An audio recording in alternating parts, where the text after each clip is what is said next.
Hi, everyone, and welcome to my podcast.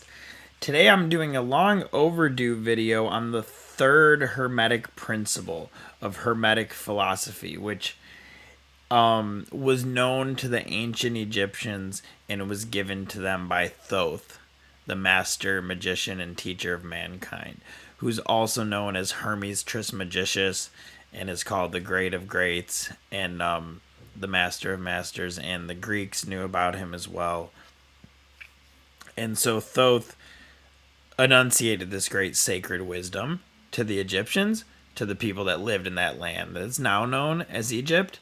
And, you can read and research about Thoth. He's a magnificent being. The first two principles I did videos on a while ago, the principle of mentalism, the all is mind, the universe is mental, and the principle of correspondence, as above, so below, as below, so above. And you can find either of these. I'll connect the links in the description on YouTube and on my podcast. So the third principle, and the way I got into these was by my practice of ceremonial magic, of high magic. And it led me back to these 7 Hermetic principles, which are the foundation of that. So it's spiritual practice and understanding that comes not from East, like India or China, but from the Near East, from the West or Middle East, from ancient Egypt, from Babylonia, that part of the world. So this principle number 3, it's called the principle of vibration. Nothing rests, everything moves, everything vibrates. It comes out of a book called the Kybalion. That's where these teachings, where they are. That's where they're located. That's where you can find them, is in this book. So I'm going to read the paragraphs about it first, and then I'm going to talk about it. This principle embodies the truth that everything is in motion, everything vibrates, nothing is at rest. Facts which modern science endorses, and with each new scientific discovery tends to verify. And yet this Hermetic principle was enunciated thousands of years ago by the masters of ancient Egypt. This principle explains that the differences between different manifestations of matter, energy, mind, and even spirit result largely from varying rates of vibration. From the all, which is pure spirit, down to the grossest form of matter, all is in vibration. The higher the vibration, the higher the position in the scale. The vibration of spirit is at such an infinite rate of intensity and rapidity that it is practically at rest, just as a rapidly moving wheel seems to be motionless. And at the other end of the scale, there are gross forms of matter whose vibrations are so low as to seem at rest. Between these poles, there are millions upon millions of varying degrees of vibration, from corpuscle and electron, atom and molecule, to worlds and universes. Everything is in vibratory motion.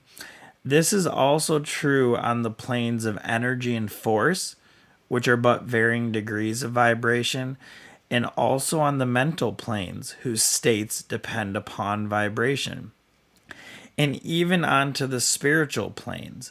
An understanding of this principle with the appropriate formulas enables Hermetic students to control their own mental vibrations as well as those of others. The masters also apply this principle to the conquering of natural phenomena in various ways. He who understands the principle of vibration has grasped the scepter of power, says one of the old writers. So what does all that mean? Well, first, it's important when you go into a text like this to realize that it's very ancient wisdom and it's very sacred, and it was only revealed to initiates, to people that were ready. And even up until modern times, it was like that. And so it even says when you start reading the book that you're being initiated into something really deep. And if you're not ready for it, it won't come to you, or you just won't understand it, or you'll be like, I'm not going to listen to this. But if you are, approach it with a reverential and devotional attitude and realize that something really sacred is being revealed or awakened in your soul, and you're very blessed to come across such teachings. So, as they say here, quantum physics, physics and science has proved over the last 100 years that pretty much everything is vibrating energy all the time, right? So what it's saying in here is even matter is energy vibrating very slowly up through the highest planes of spirituality where things vibrate immensely fast, so fast that they seem still. And they're saying this encompasses the mental plane, so your thought process, the physical plane, and other dimensions of consciousness like astral plane, etheric plane, causal plane. So, how can this be applied to us? Well, each one of us has a vibratory rate. You vibrate at a certain level all the time, right? And that's what's attracting your friends, that's what's attracting your job, that's what's attracting your spouse.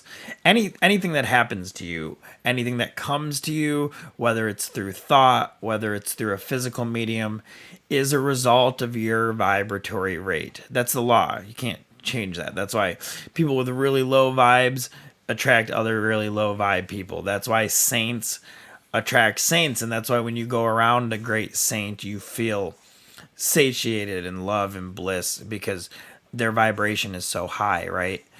So, spiritual practice raises your vibration. It changes your aura and your energy field. So when you do sadhana, when you do spiritual practice, magic, yogic practices, prayer and meditation, inner self-discovery, you increase your vibratory rate, pushing out that which does not serve you and does not vibrate with you, and attracting higher and higher vibrations, right? So essentially what you're doing is your energy is circulating, like think of like the torus field, or research a torus field, circulating faster and faster and faster. And so as it does this, your mental level is faster, all of that. So you're living on a higher plane even while you're in a physical body. So that's when insights and epiphanies come through to you. That's when you understand and become love on deeper levels. That's when everything seems to synchronize. And the minute you think something, somebody says it, and you pick up feelings easier, you pick up thoughts. That's when what you hold in your intent manifests so much quicker because your vibration's higher. There's not as slow of a vibratory rate, as slow of a stagnation between you and what you want, right? So it comes quicker. And that's why people get confused about manifestation, because they think that, ooh, it doesn't work. But if you're not doing any kind of sadhana, any spiritual practice, and you're just like, oh, I want to manifest something. Yes, technically we're manifesting all the time, but you're only going to manifest things that vibrate at the rate you're at, right? So then you're not going to get what you might be like, oh, this manifestation doesn't work, but it's because we have to increase our vibration through practice, right? And then on the, macrocosm and microcosm is the same. So what's going on internally in us is also going on externally in what seems to be the outer universe. So vibration dictates, as physics now shows, but physics is talking about in our physical universe. But this is reminding us that this vibratory rate, these higher and more subtle vibrations, lead you to higher planes of consciousness, like astral planes, or what the Christians think of as heaven, and planes even above that. Where us in the physical universe, our vibrations are slower, they're denser, they're so condensed that they're physical matter. That's how condensed they are. They're not, electromagnetic fields even, or waves, or radiation, like waves that are passing through us all the time that are a little less dense, that we can detect, but you can't physically see with your senses, right?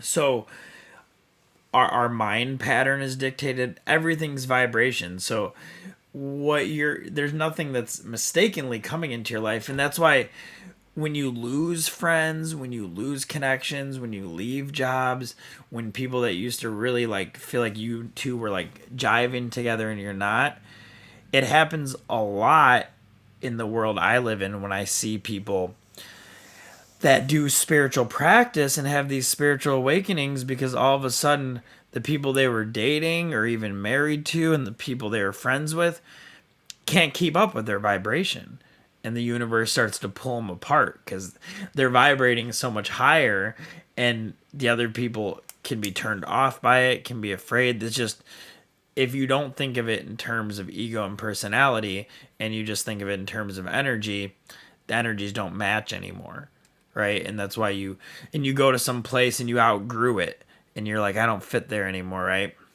So you can keep your vibration the same. You can understand these principles correctly and use that to raise your vibration, and you raise it through sadhana, through finding your own spiritual practice, which allows you to keep shedding layers and growing this energy field and increasing this rate. And so, to summarize the first three principles, the first one says the all is mind. So everything in the universe and beyond is a reflection of the inner. It's a reflection of the one, or the all, and this one universal mind is everything. So you start off by knowing you're God, that you're everything. Then the second principle of the law of correspondence, as above, so below, that microcosm and macrocosm are the same, that the same laws that govern the suns and the stars and the heavens govern the earth. And if you can bring those laws down into action from above, they're going to manifest in your physical world. Everything has polarities, everything has opposites. It's all within the one, but there's like that correspondence, as above, so below, as within, so without. So the next logical step is the law of vibration, right? So these ancient people understood this, and this is what Thoth taught them, is that everything's in constant vibration all of the time, always, and everything's always changing and nothing rests. So the aim is achieving total enlightenment or awakening, where the energy spins so fast that it seems to be still, as it says here. And that would be when one is totally free. So sometimes the reason I like making this is sometimes it helps to think of spiritual practice in terms of energetic vibration, and it helps to understand it a little more, right? And I know from my experience, and I'll finish with this, as my vibration has increased through doing mantra, through Kundalini Yoga, through angelic magical practices, through devotion to God and Guru, the amount of peace, the heart opening love that I experience, like tears each and every day for God, that's because I've raised that energy vibration to where those things come through, to where you understand more of the universe as it is. Like epiphanies and realizations come, and you understand about synchronicities and about reincarnation and about karma and about the way of things. And you don't have to think about it analytically anymore or doubt or anything, because you become it. It's like, you know, through intuition and understanding. So there's ways of knowing that aren't through the analytical and rational mind. And so when your vibration's really, really low and it's slower and stagnant, you're not going to be able to pick those things up. They're not going to come through to you. You're not going to be as attuned to others' thoughts, feelings, emotions. You're not going to be as attuned to your own. You won't feel as deeply, that kind of thing. So it's really very helpful to understand this law of vibration. And it's interesting because it's a law that's in physics that you can read and study quantum physics, which I've done a lot of, and understand that intellectually, but to realize that it applies to you just as it applies to the rest of the universe. So thank you so much for joining me on this third Hermetic principle. Sorry it took so long to get it out. Again, the first two will be linked in the description on my YouTube and Spotify. And I will be back soon with the fourth one. Namaste.